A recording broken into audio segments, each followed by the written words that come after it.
This is our puppy Sammy. As you can see here, Sammy clearly chooses the GoPro Hero 10. But is Sammy making the right decision? Let's find out together in this video. Today we'll take a very close look at the image quality and the stabilization.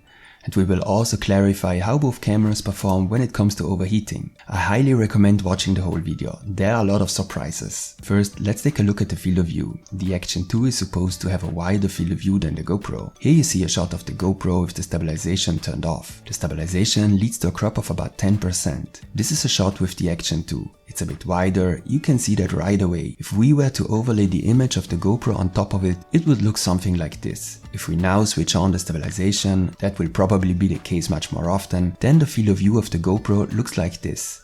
Also in this case, the field of view of the Action 2 is a bit wider, as you can see here. The difference is similar to before. The GoPro's image corresponds roughly to the wide frame, but the best is yet to come. This is a shot taken in super view. As you might know, this is an even wider field of view than wide. But now look at this. This is the incredible field of view of the Action 2 when you activate ultra wide. The field of view of the GoPro, here again represented by the wide frame, is significantly smaller in this case. However, you also have to accept very strong distortions at the edges. Look at the trees on the right side, for example.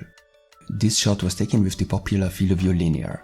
This reduces the distortions. And this is a shot of the Action 2 with D-Warp. Similar to before, it's much wider than the GoPro shot, as you can see again looking at the wide frame. Personally, I'm a big fan of the wide field of view on an action camera. GoPro should perhaps give this some thought. To be fair, D-Warp has more distortion at the edges than the GoPro shot with linear. Now let's take a closer look at the colors and contrast. As you may know, the GoPro Hero 10 has two normal color profiles, natural and vibrant, whereby vibrant corresponds to the typical GoPro colors. This shot was taken with vibrant. The Action 2 shot looks darker in comparison. The green has fewer yellow tones and the blue is more teal. This shot of the GoPro, on the other hand, was taken with natural, like most of the shots in this video. Natural has less saturation and slightly more natural colors. This is the comparison shot of the Action 2. The blue of the sky in particular goes much more in the direction of teal and also has more saturation. Can you see here on the left how much darker the shot of the Action 2 is on the bottom left? Nevertheless, the GoPro seems to have a little more detail in the clouds, that is, in the highlights of the image. Let's take a look at a few more comparison shots. Both cameras produce very nice shots overall.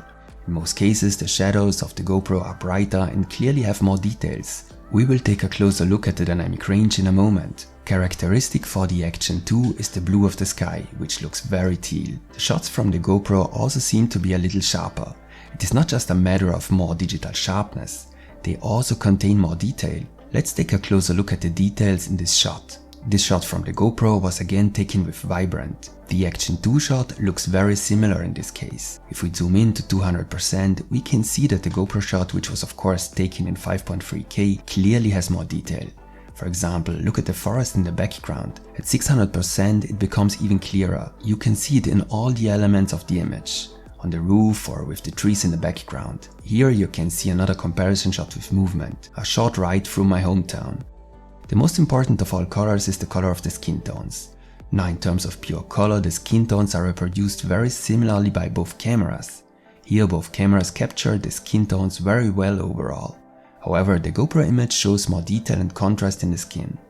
This of course makes imperfections more apparent. The Action 2's image appears softer and perhaps more pleasant. An important indicator of image quality is the dynamic range. This is about how well a camera can simultaneously show details in very dark and very bright areas of an image. You can test this very well when lighting conditions change. You can see in these shots that both cameras have a hard time with such conditions, and that there are always areas in the image that are displayed too brightly. These highlights then burn out and you can't recover any details. Looking at these shots, however, I find it very difficult to pick a winner here. The GoPro usually has somewhat brighter shadows, but the highlights in the image are displayed very similarly and burn out at a similar frequency on both cameras. When we look at this static shot of the river, which is very difficult for a camera to reproduce, you get the impression that the GoPro preserves the details in highlights better, for example in the clouds. However, this is one of the few cases where the Action 2 reproduces the shadows brighter. To get more dynamic range, you can set a flat color profile on both cameras. This then also has less saturation and contrast and is therefore better suited for color grading, for example. You can see this very well in this shot of the GoPro. It is incomprehensible that the Action 2, here shot with D-Cine-like, exposes much darker. As a result, many details are lost in the shadows. At first I thought this could only be a mistake. However, you can also see in these other shots of the Action 2 taken with D-Cine-like that the shadows are constantly crushed. A few more details remain in the highlights, but basically this color profile is currently unusable. I would like to add that I am not a big fan of the flat color profile on the GoPro either, as it loses details in areas with little contrast due to the compression. Let's take a look at the sun flares and how the cameras can deal with them. While the GoPro only produces a few and not disturbing lens flares, it looks a bit worse on the Action 2. Look at this red spot in the lower area. In my opinion, this point clearly goes to the GoPro.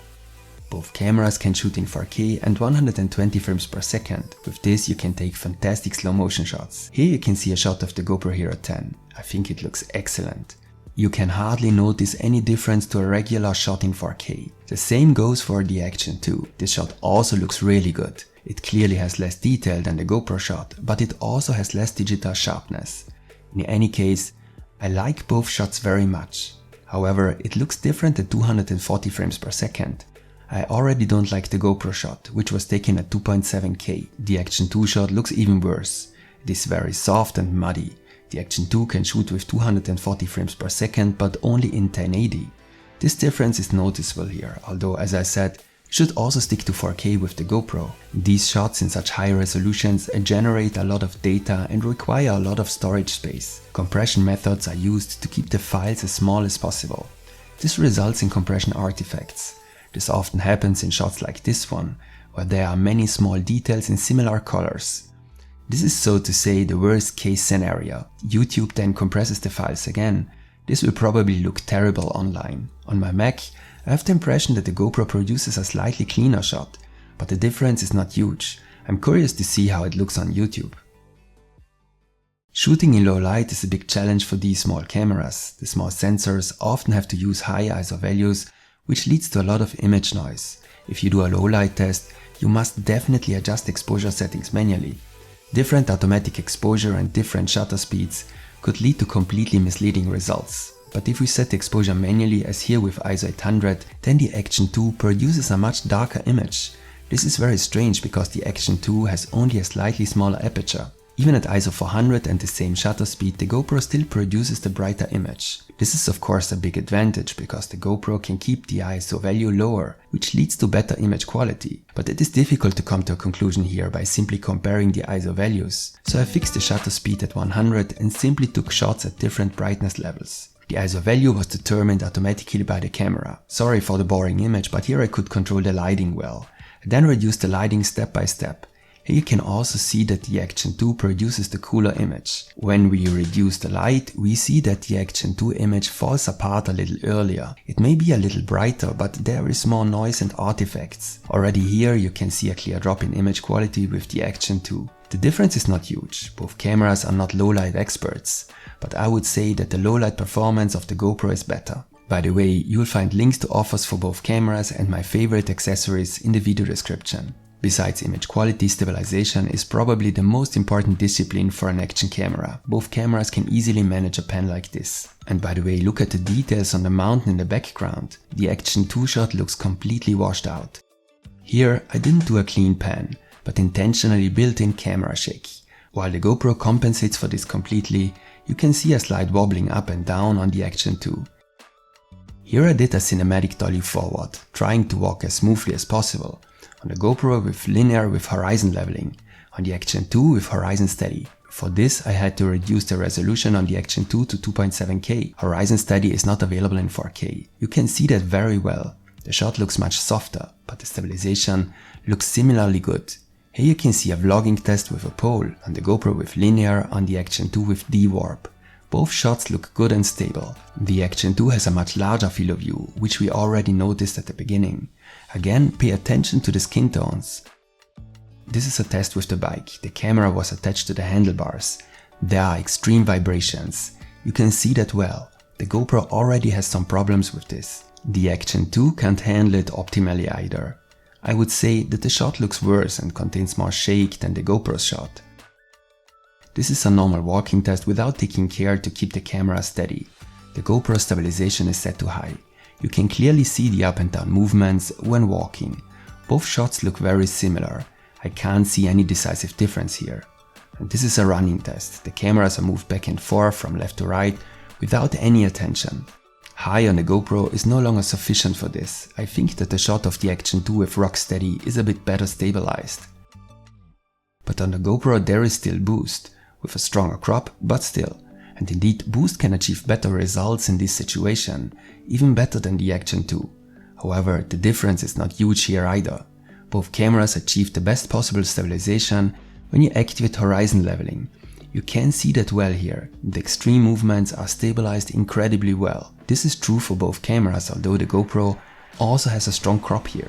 The Action 2 on the other hand can only do horizon steady, as I said, in 2.7K. You may have heard that the Action 2 and also the Hero 10 have problems with overheating.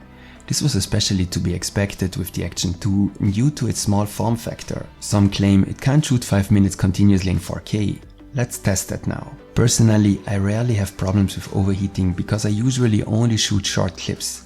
But that might be different for you, of course. I have both cameras set to 4K and 25 frames per second. Of course, this test is not optimal. There is hardly any footage to process and also nothing to stabilize.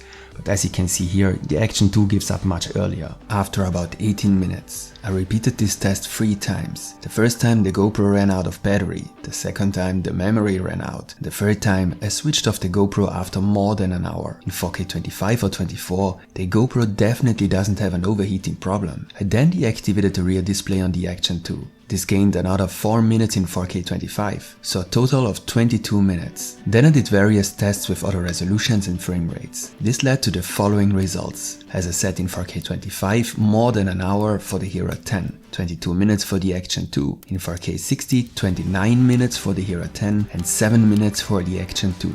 And in 4K 120, 20 minutes for the Hero 10 and 4 minutes for the Action 2. For these tests of the Action 2, I only used the camera module. The day after, I repeated the tests again in combination with the front display module. Now the Action 2 suddenly managed more than 1 hour in 4K 25, 16 minutes in 4K 60 and 8 minutes in 4K 120, so significantly more than with the camera module alone and about twice as long. And I must add that I could not set the temperature threshold too high, as I bought the camera in Europe. So potentially even longer recording times are possible. Whether the Action 2's numbers are still a problem depends of course on how you want to use it and what to want to use it for. Okay, that was again much more detailed than actually planned. But I think we now have a very good understanding of how these two cameras perform in terms of image quality and stabilization. What is your opinion? Write me in the comments. There will be more tests and a longer review on both cameras. So stay tuned and see you next time.